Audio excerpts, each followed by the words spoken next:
दर्पण यदि खराब हो तो दर्पण में समझो हम दिखे कद्दू के जैसे, क्योंकि दर्पण वैसा बना हुआ है। तो हमको लगता है कि अरे यार मैं कद्दू हो गया। नहीं, हम हंसते हैं, दिखता है लेकिन होता नहीं। इसी प्रकार से यदि ये पक्षी या जानवर हो, ये देखते हैं तो उसको सत्य मानते हैं, और सत्य मानने के बाद उस दर्पण में जो प्रतिबिंब है उसके ऊपर हमला करके उसको तोड़ने का, झगड़ा करने का शुरू कर देते हैं। यदि ये बात समझ में आ गई तो दोनों में फर्क क्या है।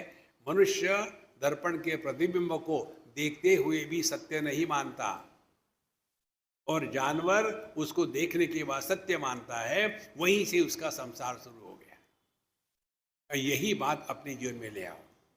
देहात्म भाव होगा ही, देहात्म भाव को आप त्याग नहीं सकते। फिर देहात्म भाव को सत्य मानना या नहीं मानना ये हमारे हाथ में है। हम साधारण लोग देहात्म भाव को सत्य मानते हैं और फिर ये संसार में रगड़ते रहते हैं। साधु संत भी इसी जगत में देहात्म भाव से ही रहते थे, लेकिन उन्होंने देहात्म भाव को सत्य नहीं माना और इसीलिए वो हमसे श्रेष्ठ है। करना कुछ नहीं है, केवल अपनी फोकल लेंथ को ठीक करो। दुनिया को देखना है, अच्छी फोकल लेंथ होनी चाहिए। देखो हमारे पीछे जो बैकड्रॉप है ना नीले रंग का, समझो वहां कोई ऑयल पेंटिंग है, कल्पना करो, और आप उस ऑयल पेंटिंग के 2 इंच डिस्टेंस पर जा करके उसको देखने का प्रयत्न करोगे तो आपको पूरा दिखेगा क्या? और उसका सौंदर्य भी समझ में नहीं आएगा। ऑयल पेंटिंग बड़ी गंदी दिखती है। समझो आप इसको देखना है और अब यहाँ से 2 किलोमीटर दूर चले गए और वहाँ से देखने का प्रयत्न करेंगे तो ठीक दिखेगा? नहीं दिखेगा। फिर क्या करना पड़ेगा? यदि इसका सौंदर्य देखना है, योग्य डिस्टेंस पर रहो। Focal length should be perfect. इसी प्रकार से भगवत गीता कहती है, इस दुनिया में रहना है ना, keep a proper distance, don't be too close, don't go away.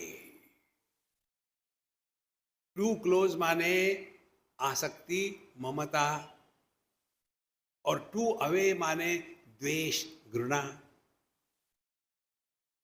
यही सब काम की विकृतियां है। यदि हमने जो जैसा है उसको वैसा स्वीकार किया तो आपके मन में प्रश्न आ ही नहीं सकते। देखो, इसीलिए देखो सुनो मत बोलो, देखा आपने, ठीक है नहीं, क्या फर्क पड़ता है, शांत रहो। धीरे धीरे ये अभ्यास करते करते हम एक बात सीखेंगे, अपने आप को शांत रखना है। अब ये जो भगवान ने बताया उसमें भगवान कठोपनिषद का संदर्भ देते हैं। इंद्रियाणि पराण्याहो इंद्रियेभ्यः परम मनः, मनसस्तु परा बुद्धि, बुद्धेरात्मा महान परः, महतः परम अव्यक्तम, अव्यक्तात् पुरुष परः, पुरुषान्न परम किंचित, सा काष्ठा सा परागति।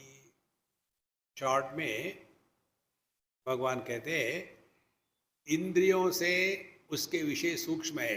विषय माने तन्मात्रा, तन्मात्राओं से सूक्ष्म मन है, मन से सूक्ष्म हमारी वैयक्तिक बुद्धि है, वैयक्तिक बुद्धि से समष्टि बुद्धि सूक्ष्म है, समष्टि बुद्धि से सूक्ष्म चेतना है, चेतना से सूक्ष्म चैतन्य है।